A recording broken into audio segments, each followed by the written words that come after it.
आपको कभी ऐसा लगा आपकी फिल्मी जर्नी के दौरान कि आपके ऊपर इमरजेंसी लगाई गई है? अभी अभी लगाई गई है।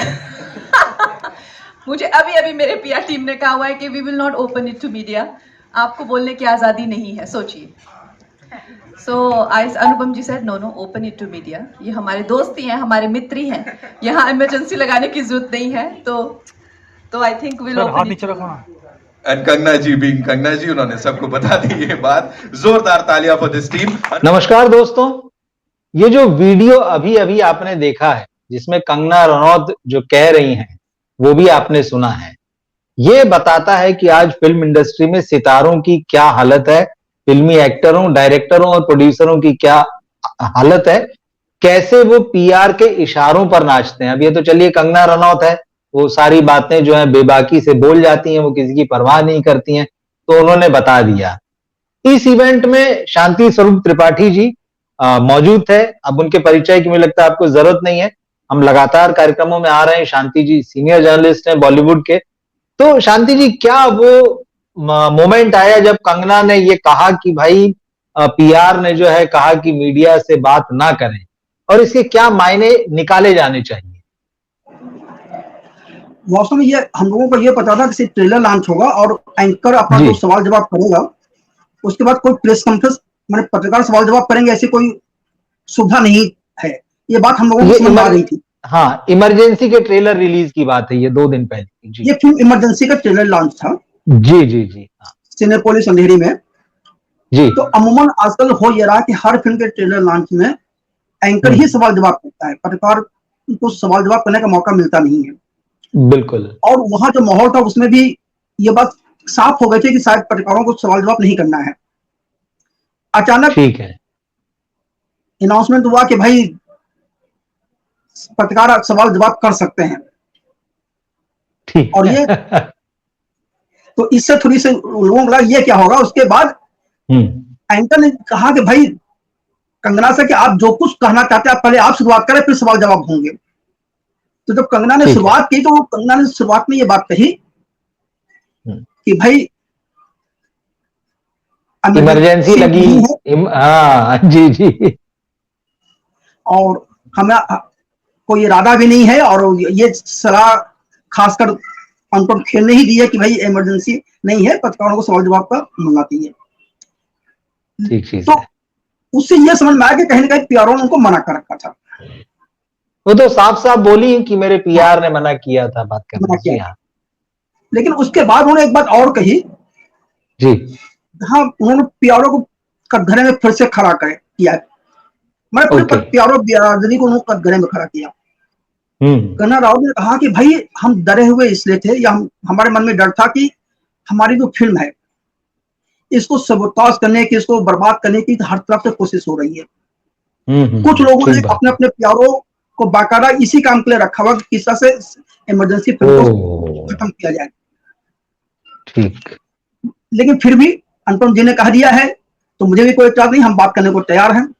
और फिर उन्होंने लंबी चौड़ी बातें भी की, लेकिन उनका इम्फेसाइज कहीं ना कहीं इस बात पर था कि दूसरी उनके जो विरोधी लोग हैं उनका मानना यह है कि बॉलीवुड ने उनको बैन कर रखा है, बॉलीवुड में जिस ढंग से उनके साथ काम नहीं करना चाहता, उस वजह से तमाम लोग ऐसे भी हैं जो उनकी फिल्म को भी बर्बाद करना चाहते हैं। ये उनके अंदर का डर है और उनका कहना है ये जो फिल्म को बर्बाद करने का काम होगा वो भी पीआरओ के थ्रू ही होगा।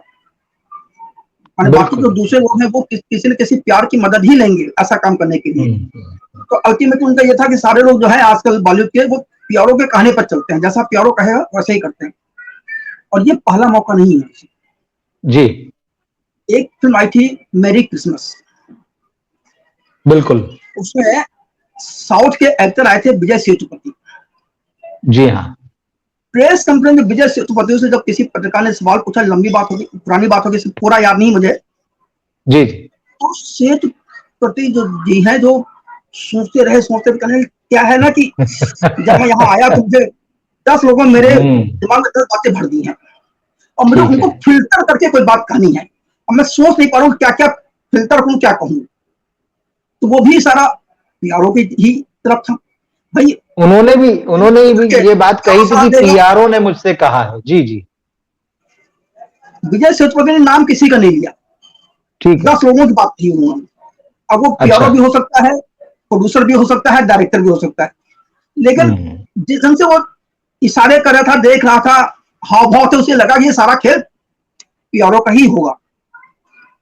दूसरी चीज, एक कई चीजें होती हैं जो हमें पता चला है कि जब कोई फिल्म प्रोड्यूसर या कोई फिल्म कलाकार किसी पीआरओ को असाइन करता है, तो ये पीआरओ अपनी तरफ से एक शर्त रख देता है कि भाई जब तक आप हमारे साथ हैं, आप बिना हमारी आज्ञा के किसी से बात नहीं करेंगे।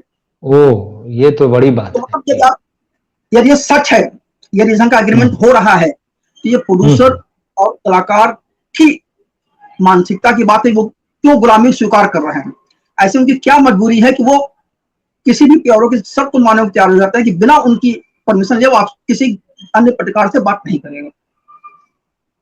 ये बहुत बड़ा मुद्दा है जिस पर सोचने वाली बात है। ये वाकई बहुत बड़ी बात है कि एक तरीके से जो बॉलीवुड के मेकर्स हैं, बड़े बड़े बड़े डायरेक्टर हैं, सो कॉल्ड स्टार्स हैं, नए या पुराने एक्टर हैं, एक तरीके से इन लोगों ने पीआरओ की गुलामी स्वीकार कर ली। मतलब ये बहुत आश्चर्य की बात है। जैसा कि हम लोग देखते हैं और आप बता भी रहे हैं कि अगर ये रिटर्न में नहीं हो, लेकिन कई बार ये वर्बल है। मैंने खुद इस चीज को महसूस किया है कि अगर आप किसी एक्टर को डायरेक्ट फोन लगाते हैं बातचीत करने के लिए, कि आप उसका इंटरव्यू चाहते हैं कभी, या कोई किसी मामले पे उससे बात करना चाहते हैं, वो सीधे कहता है कि आप पहले मेरे पीआरओ से बात कर लीजिए, पीआरओ के थ्रू ही मैं बात करूंगा आपसे। तो ये कमाल की बात है, जबकि ये स्थिति जो है पहले कभी नहीं थी। आप तो खैर यहाँ बहुत लगभग 35-40 साल से हैं, मैं भी लगभग 20-22 साल से चीजें देख रहा हूं, लेकिन ये स्थिति तब तक नहीं थी। ये स्थिति जो है मुझे लगता है पिछले 8-10-12 साल अधिक से अधिक जो है इसमें बनी है। तो ये तो वाकई मतलब एक आश्चर्य की बात है कि क्यों जो है बॉलीवुड के इन सो कॉल्ड बड़े बड़े लोगों ने और फिर उन्हीं के रास्ते पर जो नए लोग आते हैं वो भी चलते हैं, क्यों उन्होंने पीआर का इतना अपने ऊपर दबाव बना लिया कि जैसा पीआरओ बोलेगा वैसा ही करेंगे। और ये बात सच भी आप भी जानते हैं, और कई मौके आपके साथ भी आए हैं, मेरे साथ भी आए हैं, कि अगर आप किसी आर्टिस्ट से बात कर रहे हैं, डायरेक्टर से बात कर रहे हैं, और अगर आप कोई सवाल पूछ दें और अगर थोड़ा वो अनकंफर्टेबल है या वो ऐसा है कि जिसपे उसको ईमानदारी से जवाब देना चाहिए, तो बहुत दोस्ताना लहजे में हम लोगों से कह जाते हैं यार इसका मैं जवाब नहीं दूंगा, यार वो पीआरओ ने इस बारे में बात करने से मना किया है। तो आपको इसके पीछे कारण क्या समझ में आता है? ऐसी कौन सी मजबूरी है इन लोगों की? भाई पैसा प्रोड्यूसर लगा रहा है, एक्टर जो है वो फिल्म में काम कर रहा है, उसका स्टेक पे लगा है, डायरेक्टर जो है सब कुछ मैनेज कर रहा है चीजों को, पीआरओ इतना इंपॉर्टेंट कैसे हो गया? इसके पीछे जो सबसे बड़ी वजह मुझे समझ में आ रही है, उसकी वजह यह है कि प्रोड्यूसर या डायरेक्टर हो या एक्टर हो, इनका अपने आप पर से विश्वास उठ गया है। इनको लगता है कि इनका जो पीआरओ है या इनके जो मार्केटिंग टीम के जो लोग हैं वो बड़े समझदार हैं, वो बहुत रिसर्च करते हैं और उसके बाद वो कोई डिसीजन लेते हैं, इसलिए उनकी बात माननी चाहिए, जबकि सरासर गलत है। आप एक कमरे में लैपटॉप पर बैठकर कोई रिसर्च नहीं कर सकते। रिसर्च करने के लिए आपको लोगों के बीच जाना होगा। क्या किसी पीआरओ को फिल्म पूरी देख लेता है, उसके आधार पर वो अपनी स्ट्रेटेजी बनाता है कि अब मुझे इस फिल्म का कैसे प्रचार करना है? क्या वो स्क्रिप्ट पढ़ता है जैसे पुराने समय में सारे पीआरओ किया करते थे? ऐसा कुछ नहीं होता है।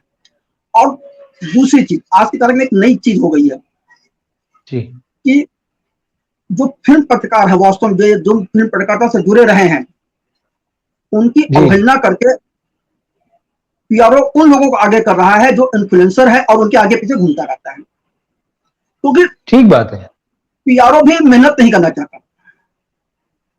ये पीआरओ बहुत ज्यादा होगा और कहेगा यार एक ही दिन में सारे इंटरव्यू निपटा देते हैं।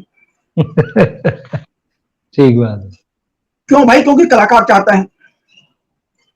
मुझे आज तक की बात सुननी है, कलाकार एक ही के पास समय नहीं है, वो एक ही दिन में सारे इंटरव्यू निपटा देना चाहता है। ग्रुप में एक साथ 50 लोगों से बैठ के बात कर लेना चाहता है। तो फिर वो 20 दिन तक देश के विभिन्न शहरों में झूम के मॉल्स में और या स्कूल या कॉलेज के प्रांगणों में डांस करने क्यों जाता है? उसके बाद समय कहाँ से आता है? और क्या उससे दर्शक मिलते हैं? इस पर शोध किया जाना चाहिए, क्योंकि जो मेरी समझ कहती है इससे दर्शक नहीं मिलते हैं।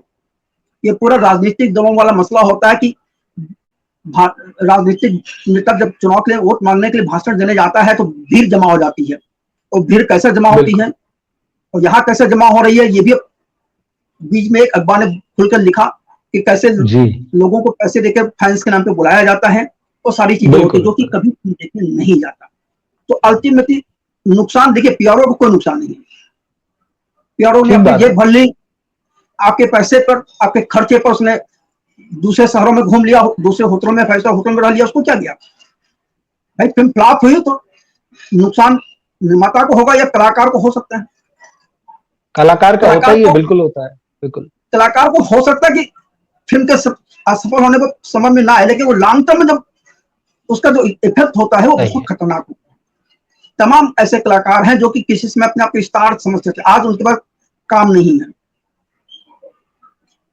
बीच में खबर आई थी कि जी बिट्टू जामवाल अब सर्कस में काम कर रहे हैं, आखिर नौबत क्यों? जी जी जी। क्या बिट्टू जामवाल ने इस बारे में सोचा कि जिस समय उन्होंने खुद फिल्म प्रोड्यूस की थी, उस फिल्म का जो पीआरओ था उसने सही ढंग से काम किया? क्या उसमें बिट्टू जामवाल फिल्म पटकारों से मिले थे या सिर्फ इन्फ्लुएंसरों से और ये यूट्यूबरों से मिलकर काम चला लिए? सोचना तो पड़ेगा इन सभी लोगों को, और उसकी वजह यही कि लोग डरपोक हो गए हैं, क्योंकि ये खुद समझ नहीं पा रहे हैं कि हम क्या कर रहे हैं क्या नहीं कर रहे हैं। या जैसे फिल्म है, जॉन अब्राहम ने अपनी फिल्म वेदा के समय कहा दिया कि फिल्म एक्शन नहीं इमोशनल फिल्म है। अरे इसका मतलब ये हुआ कि आपको जिस फिल्म आपने काम किया आपको उस फिल्म के बारे में भी नहीं पता था। सही बात है, और सब लोग लिख रहे हैं, कह रहे हैं कि ये एक्शन फिल्म है देखने के बाद में। भाई उस फिल्म में इमोशन तो है ही नहीं। इसका तो याद आपने पीआरओ के कहने पर ये सब बात कही तो भी आप गलत है, और आपको खुद नहीं समझ में आया कि आप जो काम कर रहे हो वो इमोशनल है या एक्शन है, तो इससे बड़ी दुर्भाग्य की बात क्या हो सकती है किसी भी कलाकार के लिए, क्योंकि कलाकार को संवेदनशील माना जाता है। ये समझा जाता है कि कलाकार को बहुत जानकारियां होती है, बहुत पढ़ता है, और जो हालात हैं या कलाकार जिस ढंग से जवाब दे रहे हैं वो तो बहुत ही खराब है।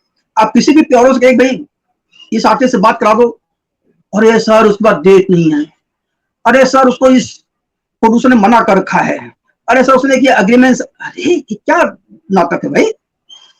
क्या इसके पहले कभी भारत में फिल्में नहीं बनी? 100 साल से ज्यादा पुराना इतिहास हो गया फिल्मों का। पहले तो वो ये करता था, फिल्म की शूटिंग के समय हम सेट पे पहुंच जाते थे,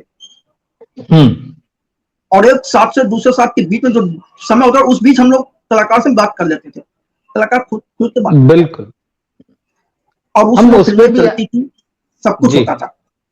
और एक चीज और थी, उसमें जो भी फिल्म का पीआरओ होता था या कलाकार का पीआरओ होता था, उसकी जवाबदेही तय होती थी। उसको हर महीने रिकॉर्ड बताना पड़ता था कि भाई हमने कितने लोगों से मिलवाया और वो उन लोगों ने कहा छपा तो क्या छपा। आज ऐसा कुछ होता होगा पता नहीं। दूसरी चीज एक और नया पैटर्न बन गया है, हाँ, वो क्या है कि यार वेबसाइट पर आ गया ना, लिंक भेज दो। सवाल ये है कि वेबसाइट पर आ तो गया है, उसको पढ़ा कितने लोगों ने? क्या उन्होंने पूरा पढ़ा या खोला और स्लिप कर गए? वो भी तो समस्या है ना, वो भी आपको समझना पड़ेगा। सब कुछ जो है ना, ये जल्दी जल्दी और शॉर्टकट में पा लेने की जो इच्छा है इनकी, और जो बहुत सारे कुछ नए नए वर्ड्स जो है वो बाजार में, जैसे मार्केट जो फेंकता है इनकी तरफ, वो बड़े आकर्षक लगते हैं सुनने में। जैसे इमेज बिल्डिंग है, मेकओवर है, ब्रांड मैनेजमेंट है, इस तरह के जो शब्द हैं, तो लगता है कि यार ये जो लोग बोल रहे हैं ना कि हम इमेज बिल्डिंग कर देंगे, मेकओवर कर देंगे, आपका ब्रांड मैनेजमेंट कर लेंगे, ये मतलब सुनने में लगते हैं अंग्रेजी के बड़े भारी भारी शब्द की सचमुच ऐसा कुछ हो जाएगा तो पता नहीं क्या से क्या हो जाने वाला है हमारा। तो एक तो ये चीजें जो इनको बड़ा असर में लेके आती हैं। यहाँ पर बहुत अच्छी बात आपने कही, मैं यहाँ बता दूं कि ये सारी जो शब्द हैं, ये शब्द फिल्म को और कलाकार को मटिया मेट करने में लगे हुए हैं। बिल्कुल, देखिए बहुत साधारण सी बात यह है कि आज की तारीख में पीआरओ जो होता है वो कलाकार से कहता है चलिए ठीक है मैं आपको इंटरव्यू दिला दूंगा आर्टिस्ट से, लेकिन आपको उसके साथ रील्स बना के आपको अपने इंस्टाग्राम पे डालनी है। इंस्टाग्राम के फॉलोअर्स कितने वो पूछता है, यार आपके फॉलोअर्स का तो वो आपसे बात ही नहीं करेगा। सवाल यह है कि उस इंस्टाग्राम पे जो फॉलोअर्स हैं वो कहाँ के हैं, इंडिया के हैं या इंडिया के बाहर के हैं, उनकी उम्र क्या है, क्या उनका शौक फिल्म है, वो किस तरह के लोग हैं। ठीक बात। क्या उनको एक्शन फिल्में पसंद है जो इंस्टाग्राम पर है, या इमोशनल फिल्में पसंद है, किस तरह के वो फॉलोवर्स हैं, इसकी कोई जांच होती है? नहीं होती है। और वो जो फॉलोवर्स हैं उसमें से देखा कितने लोगों ने उस रील्स को, उसका भी कोई रिकॉर्ड कोई नहीं दे सकता, क्योंकि सारी चीजें ऐसी है। वो नहीं। दूसरी चीज, चलिए हम आपकी इमेज बिल्डिंग की बात करते हैं। तो होता यह है कि जब आप कहीं दूर बैठे होते हैं, मान लीजिए मुंबई में कलाकार बैठा हुआ है, तो लखनऊ में या देहरादून में बैठा हुआ कलाकार सोचता है कि अच्छा ये कलाकार है तो इस ढंग का होगा, अच्छा ये पर्दे पर ऐसा नजर आता है तो निजी जीवन में वो इस ढंग का होगा, तो ऐसा काम करता होगा, इसकी सोच ऐसी होगी। आज जब आप रील्स के नाम पे सारी चीजें खुलेआम इंस्टाग्राम पर, यूट्यूब पर, फेसबुक पर आप दिखा देते हो कलाकार के बारे में, प्यारो ही कर रहा है ना, सारे इंस्टाग्राम पर सब चीज करवा रहा है, तो आप जो दर्शक है, जो जिसने आपको लगा कि बहुत बड़ी बड़ी इमेज बना रखी है, आपकी इमेज तो वहीं टूट जाती है, क्योंकि जो उसने सोचा है कोई जरूरी नहीं कि आप ऐसे ही हूं। जब वो इमेज टूट जाता है, कहता है छे छोड़िए, इससे कौन बात करेगा। यहाँ पे मैं ये इमेज बिल्डिंग के नाम पे जो खेल हो रहा है वो सारा घटियापन है और नुकसानदायक है। एक और एग्जांपल मैं यहाँ पर ले सकता हूँ। पहले ये अमिताभ बच्चन या शाहरुख खान या कोई बताते थे भाई हमने ये पोशाक तैयार की है, यहाँ से तैयार ली है, तो दाम बहुत ज्यादा बताते थे। आम दर्शक जो होता था वो सोचता था यार हम भी इस ढंग की पोशाक खरीद तो सकते हैं, और वो कोशिश करता था। 10 दर्जी उसी की नकल करते भी कुछ सस्ते कपड़ा और बना के बेच लेते थे। अब होता यह है कि कलाकार दिखाता है कि भाई देखिए ये मैंने पोशाक जो है 50 लाख में खरीदी है, 1 करोड़ में है। तो दर्शक सोचता है यार छोड़ो यार, ये सारे हमारे बस की बात नहीं है, ये हीरो हमारे बस का नहीं है। तो वो भी आपके खिलाफ जा रही बात, आपकी इमेज नहीं बन रही है। तो इस पर इन कलाकारों में सोचना पड़ेगा कि आखिर इससे क्या फायदा हो रहा है। क्या कभी कोई सर्वे करा रहा है कि वो अपनी लंबी पोशाक या अपने लंबे जूतों या लंबी चीजों की चर्चा करके लोगों के बीच जा रहे हैं, या उनसे दूर हटते जा रहे हैं। जो मुझे जानकारियां मिले, जो मेरी लोगों से आम लोगों से बातचीत होती है, उससे ये होता है कि ऐसे लोग जो हैं कलाकारों से, ऐसे कलाकार जो हैं लोगों से दूर चले जा रहे हैं।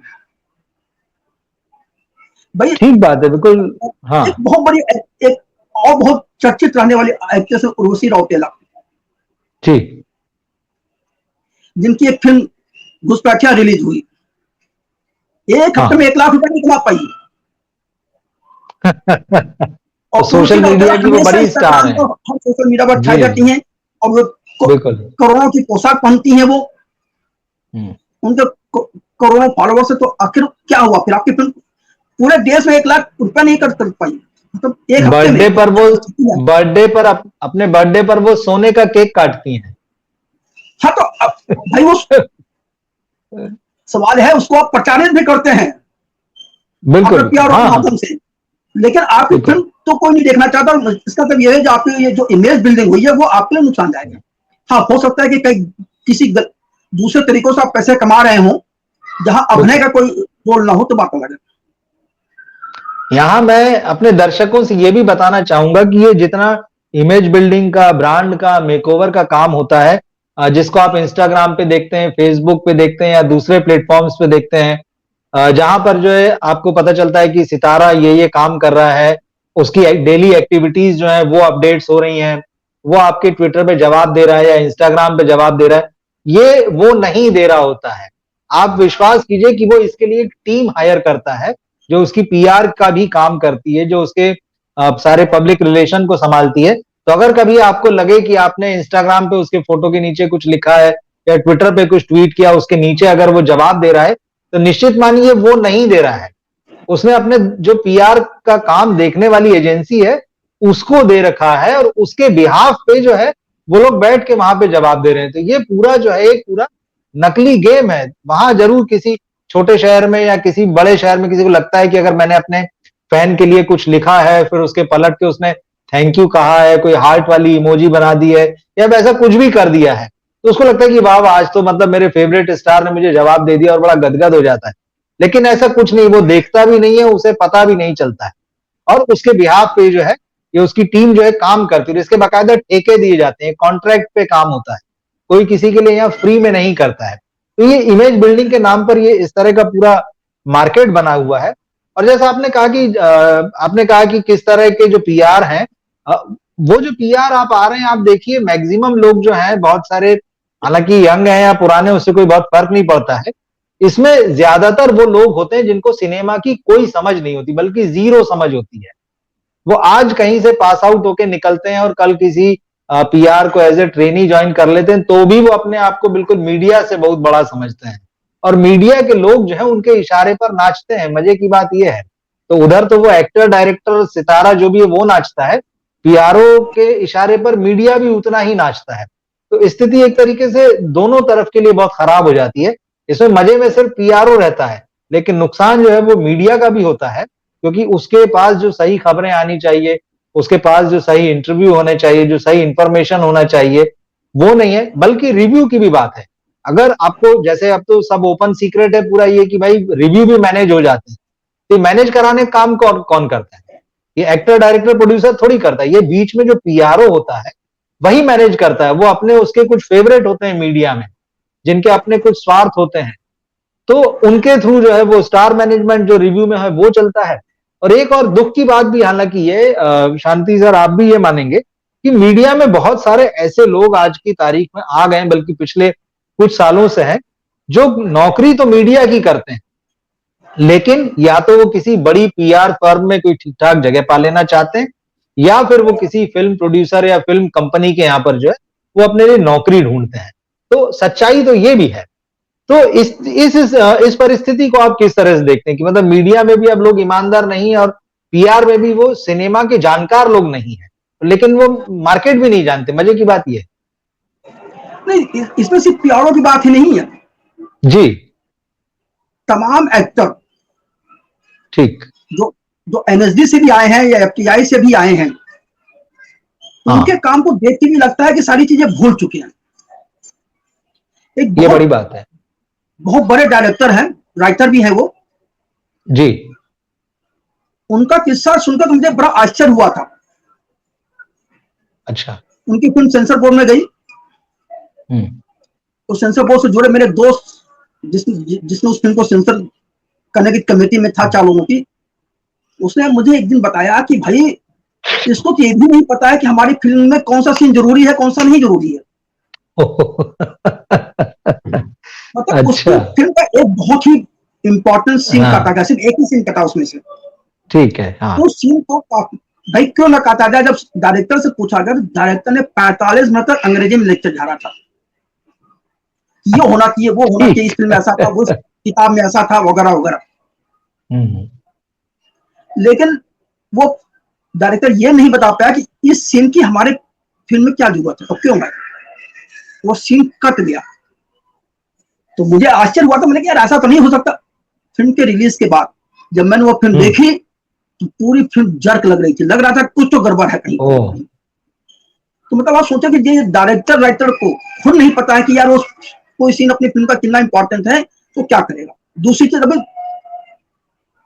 इसी हफ्ते 3 फिल्में, हिंदी की बड़ी 3 फिल्में मानी जाती हैं जो वो रिलीज हुई है। जी जी है, खेल खेल में है, स्ट्रीट 2 है जी। क्या इन फिल्मों को किसी भी कलाकार ने पटकौरों के माध्यम से अपने दर्शक को बताया कि उनकी फिल्म में क्या है, क्यों है, तो उनकी फिल्म दर्शक क्यों देखे?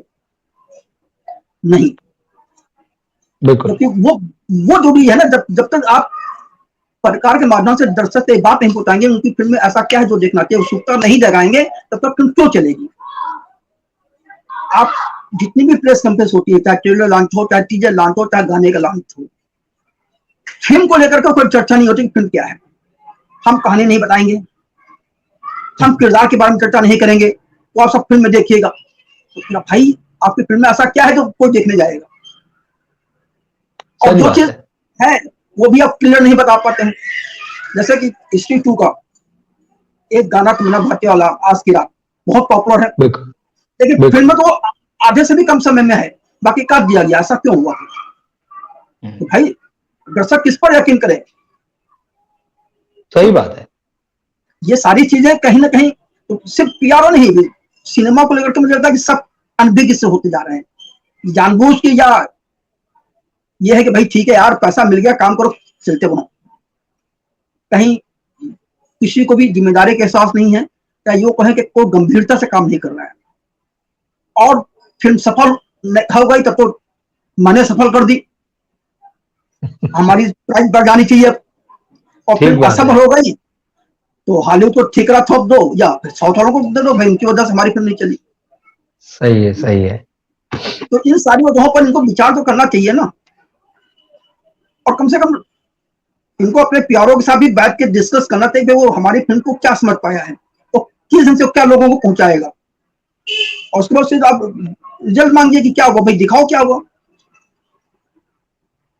यहाँ पे मैं आपसे ये जानना चाहूंगा, आप इतने लंबे समय से हैं, 3.5-4 दशक से हैं, और बहुत लंबा आपने सिनेमा के कई फेज बदलते हुए देखे हैं।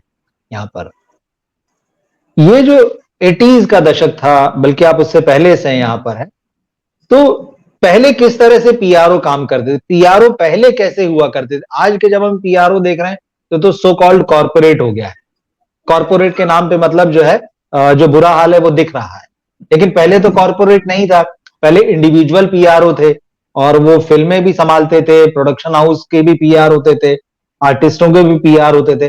पहले के कलाकार भी अलग थे, वो आज के जैसे कलाकारों जैसे नहीं थे जो अपने वैनिटी वैन में घुसे रहते हैं या फिर अपना कोई कोना दबा के जो है कमरा बंद करके रहते हैं, वो अपनी एक सीक्रेट लाइफ उनकी होती है, वो चीज वैसे नहीं थे। तो जो पुराने समय में पीआर किस तरह के थे, उनका पीआर का और मीडिया का रिलेशन कैसा था, और पुराने जमाने के सितारों का, एक्टर्स का और मीडिया का रिलेशन कैसा था, इसको थोड़ा सा आप बताइए, तो किस तरह से आज ये बदल चुका है? 80 और 90 के दशक का जो पीआर सिस्टम था बहुत अलग था।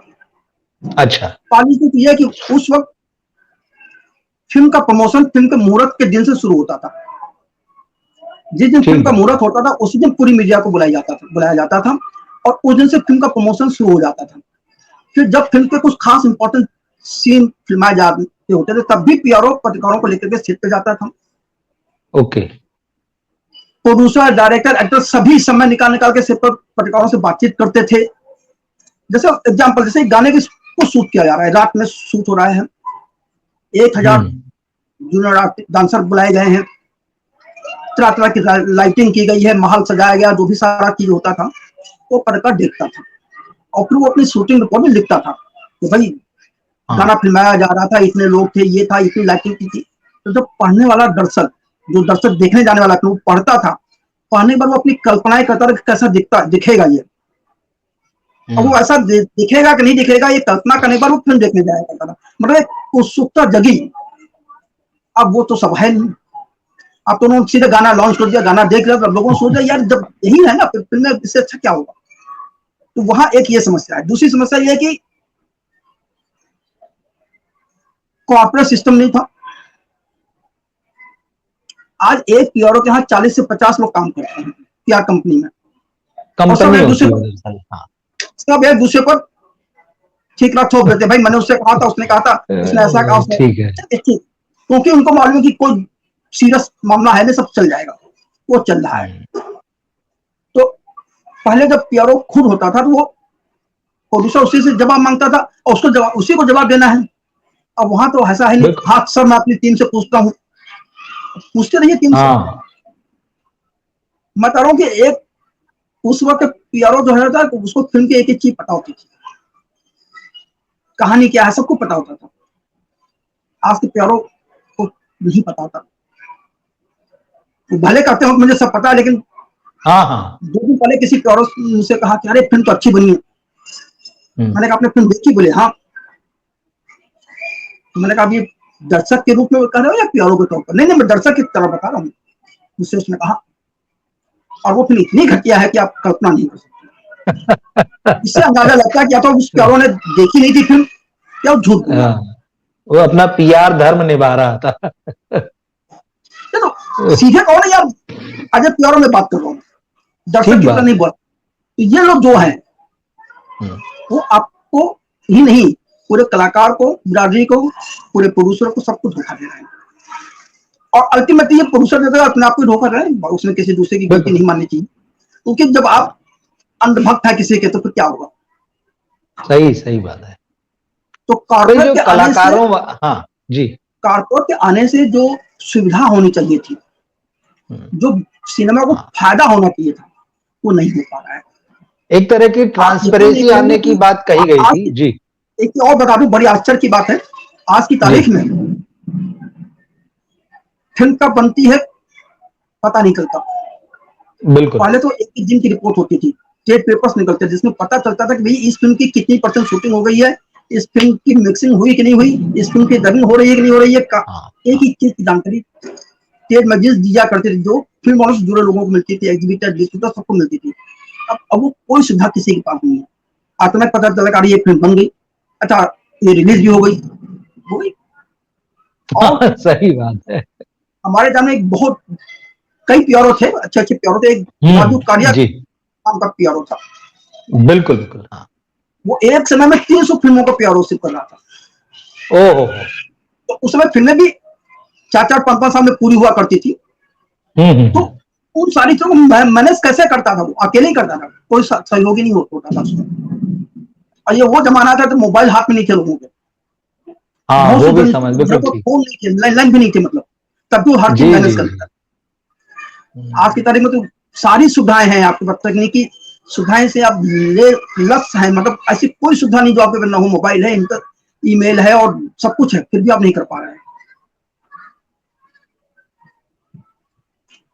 इच्छा शक्ति नहीं है और प्लानिंग नहीं है, दोनों चीजें हैं मुझे लगता है। नहीं, मुझे लगता है कि इच्छा शक्ति कहें या कुछ कहें कि ये कॉर्पोरेट करने से सारी चीजें कागज पे बनने लगी हैं। हाँ। पीआर और ईमेल पर लिख के भेज देगा मार्केटिंग टीम के पास, भाई हमने ये प्लानिंग की है, ऐसा ऐसा करेंगे, ये होगा, इसका ये रिजल्ट आएगा। मार्केटिंग टीम ने भी पढ़ा, हाँ हाँ ठीक है ओके, उसने प्रोड्यूसर बोले सर ओके, चला गया। मुझे लगता है ऐसा ही होता होगा के लिए। अब अंदर इनके खेल क्या हो तो मैं बैठता नहीं वहां, तो मैं नहीं बता सकता, लेकिन खेल को किसी तरह से है, सब एक दूसरे पर अंधविश्वास करके चल रहे हैं। प्रोड्यूसर भी सोचता है कि यार पैसा भी मुझे कॉर्पोरेट से मिल रहा है, ठीक है, सही चीज है। क्या करेंगे आप उसकी, बात तो आपने सही कही, लेकिन मैं यहाँ थोड़ा सा आपसे पुराने समय के सितारों के एक्टरों के बारे में भी जानना चाहता, क्योंकि आजकल जिस तरह से ये सारे एक्टर जो हैं नए जमाने के, ये बड़े उदासीन रहते हैं। अरे ठीक है, मतलब एक तो छुप के रहते हैं, इनकी अपनी जिंदगी ये जी रहे, पता नहीं क्या जी रहे होते हैं। इनको कितना वक्त जिम में बिताना होता है और कितने वक्त इनको मीटिंग करनी होती है। फिल्म में तो होती नहीं है किसी के पास में, लेकिन साहब या तो जिम में है या फिर कहीं टाइम बिता रहे हैं। दूसरा, इनको फोन कर ले कभी कोई तो यार मैं पहले आप मेरे पीआरओ से बात कीजिए, उसके बाद ही बात करेंगे। पिछले दिनों ही मैंने एक मतलब करीब उस एक्टर को हो चुके हैं या इंडस्ट्री में आए हुए 15 एक साल तो हो ही चुके हैं, कुछ नहीं करता है आजकल। मैंने उसको फोन लगा, मैं कि चलो यार बात करते हैं, कुछ था तो अब मेरे पीआरओ से आप पहले बात कर लीजिए। मतलब जो आदमी खाली बैठा है वो भी नहीं बात करना चाहता। इसी तरह से ओटीटी के लोगों का भी आजकल यही हाल हो गया। तो ये जो भाग रहे हैं, ऐसा लगता है कि आप मीडिया से भाग रहे हैं। उनका ये तर्क होता, अरे नहीं यार कंट्रोवर्शियल पूछ लेते हैं। अरे भाई कंट्रोवर्शियल कैसे पूछ लेते हैं? अगर आप एक सही सवाल का सही जवाब दे देंगे, और अगर आपसे कैसा भी सवाल पूछा गया है, आप पढ़े लिखे हैं, समझदार हैं, उसका अगर आप लॉजिकल आंसर देंगे तो कंट्रोवर्सी का सवाल ही कहां उठता है। और पत्रकार सारे सवाल तो कंट्रोवर्सी वाले पूछता नहीं है, लेकिन वो किसी भी लिहाज से बात ही नहीं करना चाहते। ऐसा नहीं कि पुराने जमाने में कंट्रोवर्सी नहीं हुआ करती थी, या पहले के जमाने में हीरो हीरोइनों के इश्क नहीं होते थे, सेट पे तमाम चीजें नहीं होती थी जिनके बारे में नहीं पूछा जाता था, वो सब चीजों के जवाब देते थे। और उस वक्त की मैगजीन्स उठा के आप देखिए, 80s और 90s के दौर की, क्या धमाकेदार इंटरव्यू होते थे। मतलब आजकल उन मैगजीनों की मार्केट में बड़ी डिमांड है, ब्लैक में बिकती है। मतलब अब तो वो सारी चीजें सिनेमा की मैगजीन ही खत्म हो गई अब तो ये तमाम अच्छे मतलब कॉरपोरेट के नाम पे सिनेमा की कई अच्छी चीजें बर्बाद हो चुकी है, और इसको बर्बाद करने में जो है फिल्म इंडस्ट्री वालों का भी भरपूर योगदान है। लेकिन पहले का, जैसे मैंने कहा कि पहले अच्छी बातचीत होती थी, ईमानदारी से बातचीत होती थी, कंट्रोवर्सी तब भी होती थी, मगर वो अपने प्रति और मीडिया के प्रति और अपने काम के प्रति ईमानदार थे। आजकल ऐसा नहीं है। तो आप पुराने जमाने में किस तरह से सितारे कनेक्ट हुआ करते थे मीडिया से, और कैसे कनेक्ट रहते थे? कुछ थोड़ा एग्जांपल वगैरह देके बताइए दर्शकों को। हम लोग किसी भी स्टूडियो में घुस सकते थे, जी हमारे साथ पीआरओ हो इसकी कोई जरूरत नहीं थी। ठीक है। कलाकार या प्रोड्यूसर या डायरेक्टर कभी भी ये नहीं सोचता था कि जब मेरा पीआरओ आएगा तभी हम आपसे बात करेंगे। ठीक। मेरे जो पुराने जमाने के 80, 90 के या 2000 तक के जो दोस्त हैं सारे कलाकार यार, तो आज जी। भी नाम से पहचानते हैं हम लोगों को। जो नए ठीक कलाकार बात आ है। गए किसी को नहीं पता। सामने मिलने पर तो ऐसा सोचते रहेंगे क्या कहने आप, क्योंकि वो आते हैं कि वो प्यारों के साथ ही आपको पहचानते हैं, बस अदरवाइज नहीं पहचानते। ये बिल्कुल। स्थितियां हैं। और इसकी मैंने कहा ना, इसकी वजह वही है, जैसे कि पहले का जो कलाकार हुआ करता था, हम्म। कहानी किरदार पर बहुत जोर देता था। आज वो चीजें नहीं है। उसकी वजह यह है कि ये लोग खुद स्क्रिप्ट पढ़ते हैं, इसमें मुझे शक लगता है कहीं ना कहीं। जैसे कि राइटर जाता होगा, कहता होगा सर आपका किरदार इसमें धमाकेदार रहेगा, ऐसा ऐसा किरदार होगा, आपको ये करना है। और क्यों करना है, उसकी जरूरत है कि नहीं, कहानी में सही कहाँ है। उसका हाँ। इन्वॉल्वमेंट है, कितना इन्वॉल्वमेंट है, इसकी जानकारी ठीक। कोई कलाकार लेना नहीं चाहता, तो पत्रकार को क्या जवाब देगा। दूसरी चीज, जब आज की तारीख में जब पत्रकार को बात करनी है तो प्यारो साथ में बैठेगा। जैसे मेरे साथ हाँ, हुआ ये यह है भी। कि जी। अब मेरी बातचीत इंटरव्यू बहुत कम हो गए हैं, क्योंकि मैं कहता हूँ भाई प्यारो बैठेगा, मैं बात नहीं करूंगा। ठीक बात है। तो प्यारो इशारा करता है क्या जवाब देना है, क्या नहीं देना है, और वो बताता है कि भाई ये सवाल मत पूछो, अभी आप ये सवाल मत कीजिए, 5 ही मिनट मिलेगा, 10 मिनट मिलेगा। 5 या 10 मिनट कोई बातचीत नहीं नहीं होती, बिल्कुल नहीं होती। पहले के कोई भी कलाकार कभी इसकी कोई शर्त नहीं लगता था। भाई उस जमाने में भी नाना पाटेकर जैसे कलाकार ने, राजकुमार जैसे कलाकारों ने भी पत्रकारों से बात की है, और बिना प्यारों की बात की है, खुलकर बात करते थे। बिल्कुल। और आज के जमाने में तो खैर वो कहते हैं ना, दूसरी चीज एक बहुत पुरानी कहावत है ना कि केतली ज्यादा गर्म वाला मामला जो है, चाय से ज्यादा केतली गर्म, चाय से ज्यादा किस्सा हो गर्म। गया है।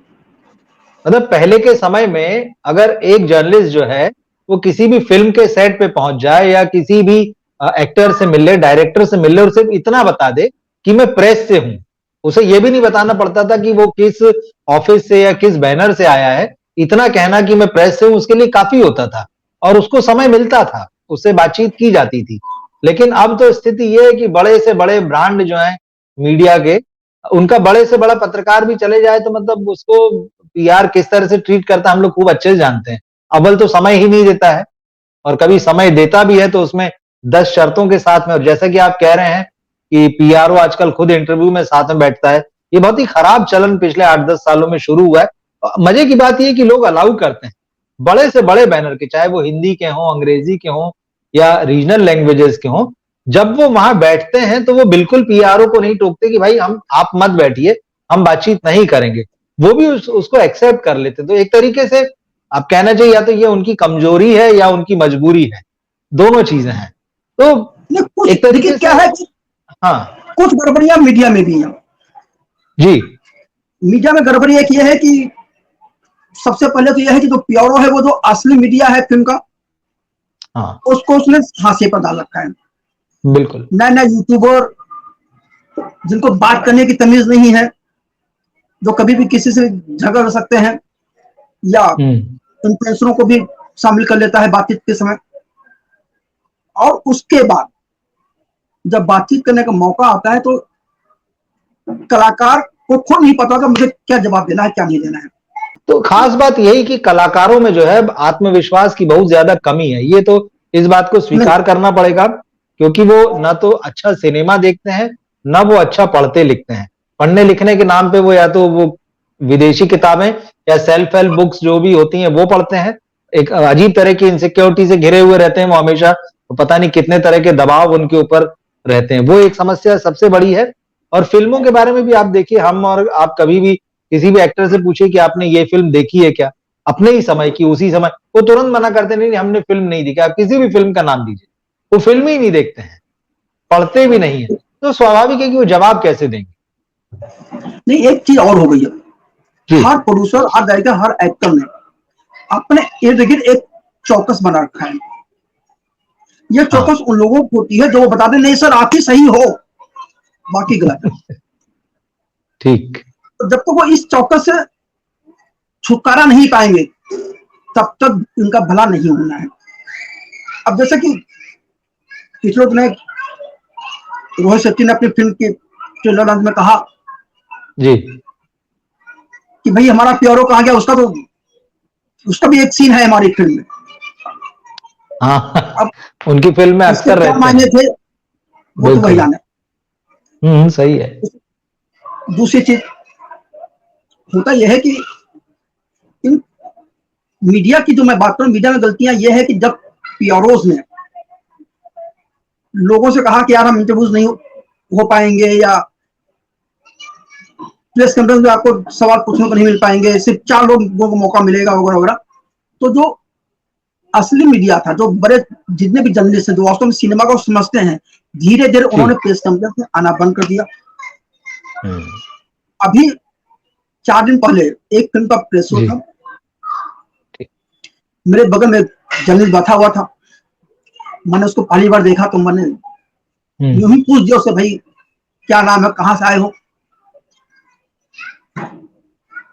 तो उसने कहा भाई मैं इस बहुत बड़ी मैगजीन का नाम लिया अंग्रेजी की, और कहा मैं वहां ट्रेनी हूं। मैंने कहा कितने दिन हुए? बोले बस 15 दिन हुए। अब वो जर्नलिस्ट उस किसी भी फिल्म को लेके वो क्या लिखेगा? बिल्कुल बिल्कुल बिल्कुल। क्या वो बता सकेगा जो सब्जेक्ट वो सही है? क्या वो बता सकेगा कि जो सिनेमा के गुण होते हैं वो इसमें है? अब आप हैं कि एक दर्शक की हैसियत से बहुत कुछ जानता है, दर्शक की हैसियत से जानना एक अलग चीज, क्योंकि दर्शक क्या होता है, हर दर्शक की पसंद अलग है। जैसा कंगना ने इस बार बहुत कुछ कहा इमरजेंसी की ट्रेलर लॉन्च में, उन्होंने कहा देखिए ऐसा है कि मतलब उन्होंने इमरजेंसी अपनी फिल्म की तुलना फिल्म आंधी से कर डाली। हाँ भाई देखिए ऐसा है कि आंधी जैसी फिल्म हर आदमी कोई नहीं देख सकता ना, और भी कई फिल्मों को नाम लिए बहुत बड़ी बड़ी फिल्मों के। हाँ जी। तो बोलो तो यह है कि मैंने वो फिल्म बनाई है, मेरी फिल्म हर आदमी को पसंद है, जरूरी तो नहीं है। उनका देखिए जो फिल्म आपको पसंद आएगी हो सकता है वो मुझे ना पसंद है, या जो मुझे पसंद आती है आपको पसंद आए। तो सवाल है ये, जब आप इस सोच के साथ चलेंगे कि भाई मुझे पसंद आ रहा है इसलिए मैं बना रहा हूं, तो भैया आप घर पे अकेले देखिए ना। आप जब फिल्म को बिजनेस की तरह यूज कर रहे हैं तो कला के साथ साथ आपको ये भी देखना पड़ेगा कि वो फिल्म जब दर्शक तक पहुंचेगी, जब आपकी कला दर्शक तक पहुंचेगा, तो कितने प्रतिशत लोग आपके साथ रिलेट कर पाएंगे, कितने प्रतिशत लोग आपकी फिल्म को देखना चाहेंगे। इस पर आप विचार नहीं करना चाहते। आपने कोई कहानी पढ़ ली या कोई खबर पढ़ ली, अरे यार ये तो चौंकाने वाली खबर, आपने उसको फिल्म बना दी। भाई समाज में यार 1% कोई बुराई है तो आप उसको 100% के रूप में बना नहीं बता सकते। जब आप बताने जाएंगे तो आप असफल हो ही जाएंगे, वो फिल्म सफल हो ही नहीं सकती, क्योंकि लोग रिलेट नहीं कर पाएंगे। यहाँ कहीं ना कहीं गलती इन लोगों की भी है और थोड़ी बहुत मीडिया की भी, और मीडिया को इस लायक बनाने में पीआरओ और इन फिल्म वालों का ही हाथ है, किसी दूसरे का नहीं है। यदि आज भी ये सही ढंग से पत्रकारों से बात करने लगे, पत्रकारों को जवाब देने लगे, तो सब कुछ सही। भाई आप कहते हो कंट्रोवर्सी की बात जी, 2000 के पहले तक स्टारडस्ट जैसी मैगजीन हुआ करती थी। हाँ बिल्कुल ठीक बात है।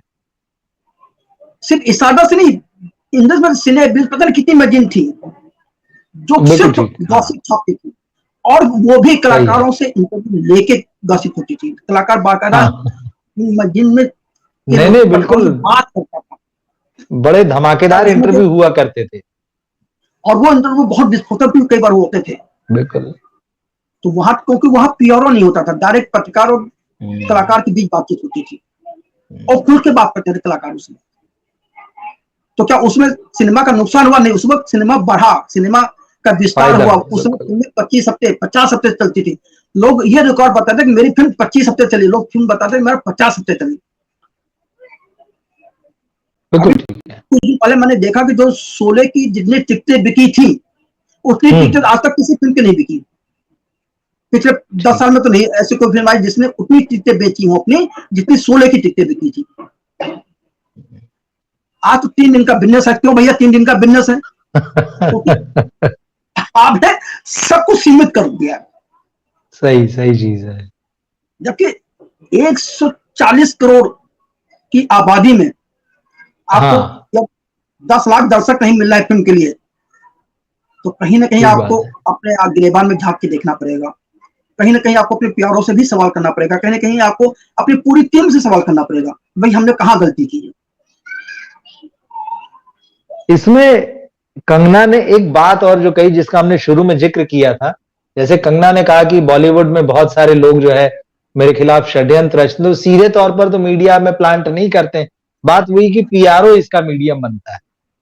तो पीआरओ में भी अंदर अंदर बॉलीवुड में बहुत सारे गुट हैं जो एक दूसरे के कलाकारों को नुकसान पहुंचाने की कोशिश करते हैं, बल्कि पहुंचाते हैं। ये साफ तौर पे दिखाई देता है।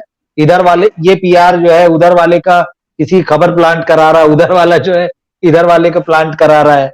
जैसे आज ही एक खबर आई है कि जो सन ऑफ सरदार 2 बन रही है, उसमें विजय राज को फिल्म से निकाल दिया गया। अब लंदन में ये घटना हुई है, वो यहाँ पे रिपोर्ट हो रही है, जबकि यहाँ जो फिल्म शूट होती है उसकी रिपोर्टिंग नहीं होने पाती है।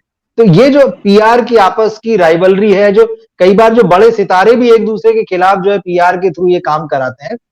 इसके अलावा एक और चीज है, मतलब मुझे नहीं बताई कि कितना सच है या नहीं है, लेकिन अनुमान लगते हैं और कहीं कहीं ठीक भी लगता है कि जब ये पीआर और एक्टर जो हैं या पीआर और सितारे जब बहुत नजदीक आ जाते हैं टीम के रूप में, तो कई बार इन सितारों के कुछ सीक्रेट्स भी इस पीआर के पास पहुंच जाते हैं। और इक्का दुक्का बार ऐसी भी खबरें दबी जुबान में चलती रही कि भाई उसको ब्लैकमेल किया पीआरओ ने। तो ये जो इतनी करीबी है पीआरओ का आपस की राइवलरी है, इसको आप किस तरह से देखते हैं? देखिए ऐसा है कि पीआरओ और कलाकार के नजदीकी संबंध कोई बड़ी बात नहीं है, पुराने जमाने में भी हुआ करते थे। जी, ओके। कलाकार और पत्रकार के बीच भी बहुत ऐसे ऐसे संबंध रहे कि ऐसी ऐसी चीजें कई बार पत्रकार से कलाकार कह देता है जो उसे नहीं कहना चाहिए। विश्वास की बात होती है उसमें। हाँ, विश्वास की बात होती है। कई बार ये होता है कि आदमी कलाकार भी इंसान है, भावनाओं में बाकी किसी सवाल के जवाब में हो जाता है। मैं आपको बहुत एग्जांपल दूं जी, उसे शायद सही भी ना हो। एक बहुत बड़ी अदाकारा है जी, अब मरहूम है वो, जेडब्ल्यू मीडिया में हमारी उनकी बातचीत हुई, लंबी बातचीत हुई, रिकॉर्डेड इंटरव्यू था वो। अच्छा, ठीक है। उसका प्यारो आया तो उसने प्यारो को भगा दिया कि आप दूर जाके बैठो, हमारी बातें मत सुनना। इंटरव्यू खत्म हुआ, वह अभिनेत्री चली गई। मेरे पास उस अभिनेत्री का फोन नंबर नहीं था, मोबाइल नंबर। ठीक है। पीआरओ ने मुझे फोन करके कहा सर ये नंबर है, आप मैडम से बात कर लीजिए, वो आपसे बात करना चाहती हैं। तो मैंने उनको फोन लगाया, बताया मैंने ये हूँ। तो कहा कि सर आपने वो सवाल किया था। मैंने कहा हाँ। बोले मैंने उसका कुछ जवाब दिया था आपको। मैंने कहा हाँ दिया तो था आपने जवाब।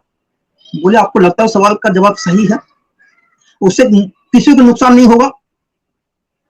मैंने कहा सोचना पड़ेगा, मुझे भी उसको अभी ढंग से सोचना पड़ेगा मुझे। उसने कहा आप सोच लीजिएगा, उसमें फिर आप जैसा सोचे समझो वैसा कीजिएगा। मैंने घर पे आके उस सवाल जवाब को हटा दिया। ठीक बात है, बिल्कुल ठीक है। वो रिकॉर्डिंग आज भी मेरे पास सुरक्षित है, ऐसा नहीं है। इसी तरह कई कलाकार हैं मुझसे बातचीत करते हुए कहते हैं कि सर ये आप भी रिकॉर्ड है, बाकी रिकॉर्डिंग हो रही, देखिए आप भी रिकॉर्ड आप भी रिकॉर्ड। तो यानी कि संबंध पुराने जमाने में भी थे, आज भी हैं। तो सवाल यह है कि आप किस प्यारों पर, किस जर्नलिस्ट पर कितना यकीन करते हैं, तो आपको भी डिसाइड करना पड़ेगा ना भाई। मेरे बहुत से लोगों से बातचीत होती है, लोग कहते करें यार आपसे कैसे इससे बात करनी। मैंने कहा भाई सवाल यह होता है कि आप सवाल जवाब किस ढंग से करते हो, बहुत कुछ इस बात पर डिपेंड करता है। तो अब ब्लैकमेलिंग का जो सिस्टम है, देखिए ब्लैकमेलिंग कब होती है? जहां सब कुछ पैसा का मामला हो। आज की तारीख में पीआरओशिप हो, एक्टर हो, डायरेक्टर हो, सब पैसे पर ही डिपेंड करते हैं।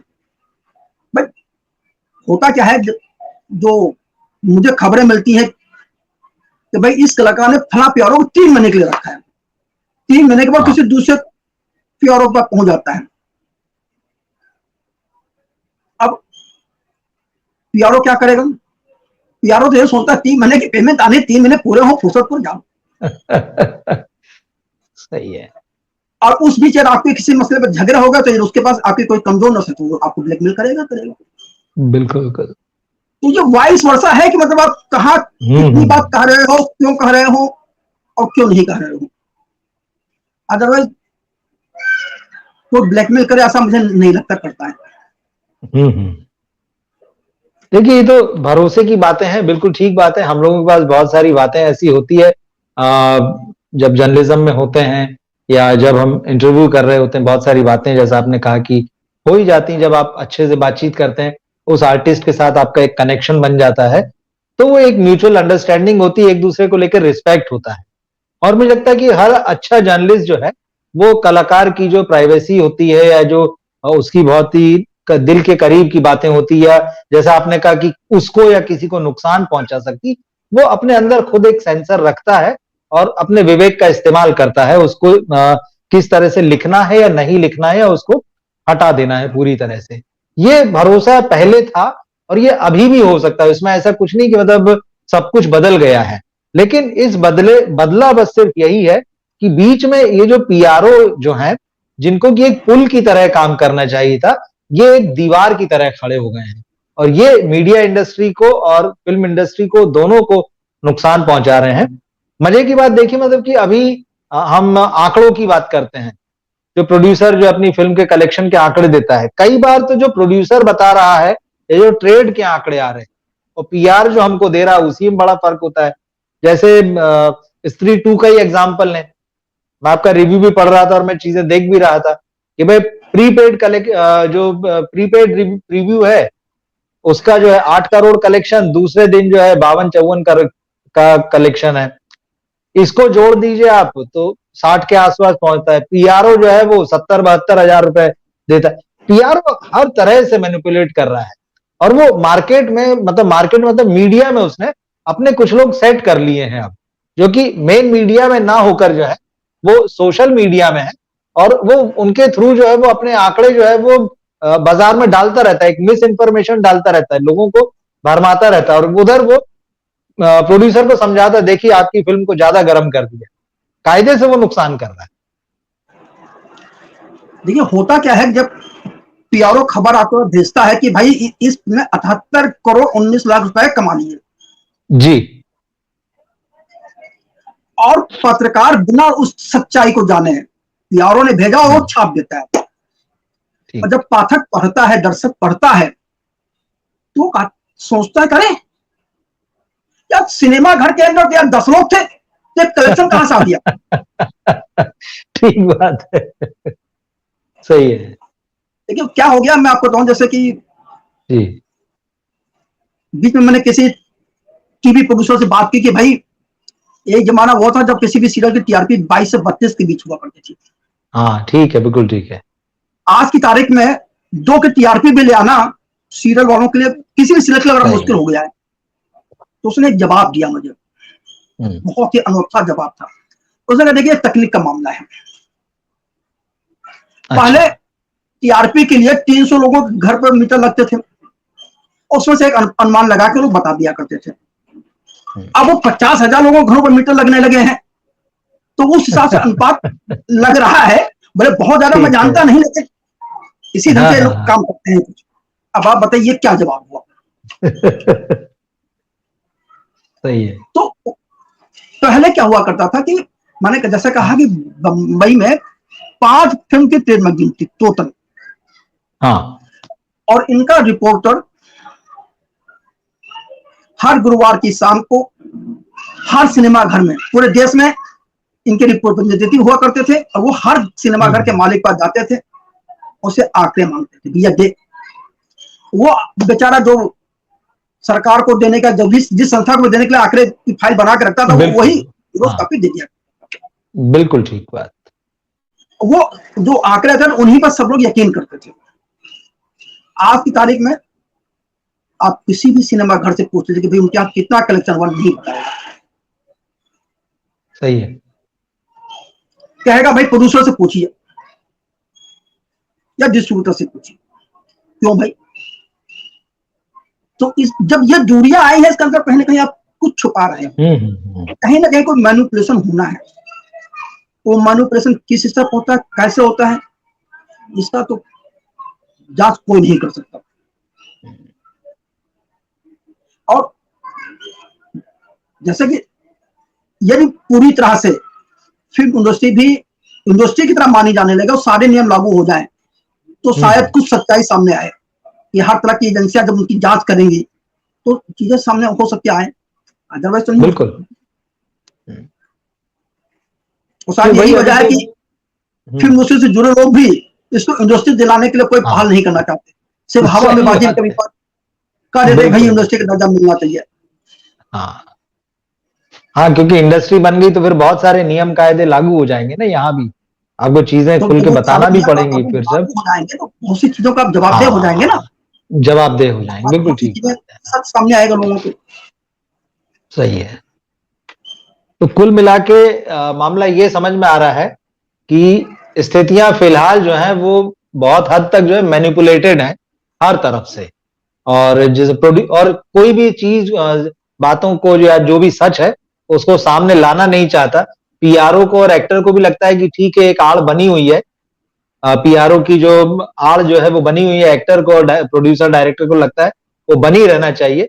मीडिया में भी ऐसे लोग हैं जिनको लगता है कि ठीक है, सुविधाजनक रास्ते से, जो भी समझौते के रास्ते से हो सकता है, जिस तरह से भी उसी तरह से काम को चलाते रहना चाहिए। और पीआरओ का तो इसमें फायदा है ही, लेकिन इससे नुकसान जो है हम देख रहे हैं लगातार सिनेमा का हो रहा है। और बॉक्स ऑफिस की जो स्थिति वो अब किसी से छुपी नहीं है। पिछले 7-8 महीने हो रहे हैं, मतलब अब तो और ले दे के अभी एक स्त्री 2 आप देख लीजिए, जिसके आंकड़ों पे खैर आगे बात करेंगे, लेकिन हमने संकेत तो दे ही दिया है कि किस तरह से चीजें चल रही है। तो अभी भी कोई बड़ी हिट जो है बॉलीवुड में नहीं है। आप फाइनल कमेंट के रूप में क्या कहना चाहेंगे? देखिए, जो मेरी समझ एक आती है कि सब कुछ घालमेल का मामला है जी। हर आदमी अपनी गलती दूसरों पर थोपने की कोशिश में लगा हुआ है। सबको कागज पर हिसाब किताब करना आता है। पीआरओ कहेगा भाई आर्टिस्ट ने ऐसा कहा था, यार आप कहिए भाई आपने प्रेस कॉन्फ्रेंस में इन्फ्लुएंसर को क्यों बुला लिया, फैंस को क्यों, ये तो भाई प्रोड्यूसर की मार्केटिंग टीम जाने। अब आप प्रोड्यूसर तो आपके साथ आप बैठे हैं, आप उससे सवाल कर दें, प्रोड्यूसर तो सवाल करेगा तो किसी और पर अरे ऐसा मुझे पता ही नहीं था। ये चीजें ऐसा है कि या तो इनकी अंडरस्टैंडिंग है या सब एक दूसरे पर अपना वर्चस्व स्थापित करने के चक्कर में भी ये हरकतें कर सकते हैं। अब कौन कितना कर पा रहा है, कर रहा है, ये तो पता लगना बहुत मुश्किल है, क्योंकि दो लोगों के बीच बंद करने में जो बात हुई है वो आप कैसे जानेंगे। बिल्कुल ठीक कहा, लेकिन उसके असर जो है वो सामने दिखाई दे रहे हैं। और हम अपने दर्शकों से चाहेंगे, जिन्होंने ये पूरी बातचीत सुनी, उन्हें क्या लगता है जो सारी बातचीत आपको सुनने के बाद में, कि सितारे किस तरह से काम कर रहे हैं, पीआरओ किस तरह से काम कर रहे हैं। बाहर से जब आप एज ए दर्शक इंडस्ट्री की हालत देखते हैं तो आप क्या महसूस करते हैं, कमेंट बॉक्स में लिखकर जरूर बताइएगा। और शांति स्वरूप त्रिपाठी जी हमारे साथ आप जुड़े, और हम कोशिश करेंगे कि जल्दी ही फिर किसी ऐसे ही नए विषय के साथ अपने दर्शकों के बीच में आए। धन्यवाद सर। धन्यवाद सर सबको।